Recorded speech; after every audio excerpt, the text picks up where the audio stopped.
রাগ ভূপালির কিছু তান প্র্যাকটিস চলছে, ভয়েস ট্রেনিং যারা করতে ইন্টারেস্টেড, সাথে অবশ্যই ইউকেলেলে বা গিটার রাখতে পারো, যেমন ও রেখেছে সাথে ইউকেলেলে বা গিটার রাখতে পারো, সেভাবে তোমরা প্র্যাকটিস করতে পারো, কারণ রিদম এর একটা ব্যাকআপ কিন্তু ইউকেলেলে বা গিটার দিয়ে দেবে।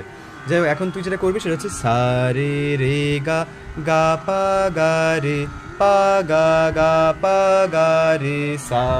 চল। সা রে রে গা গা পা গা রে, পা গা গা পা গা রে সা। আরো ডাইরেক্ট, সা রে রে গা গা পা গা রে পা। গা গা পা গা ভেরি গুড, রে সা। সবাই মিলে। সা রে রে গা গা পা গা রে, পা গা গা পা গা রে সা। সা রে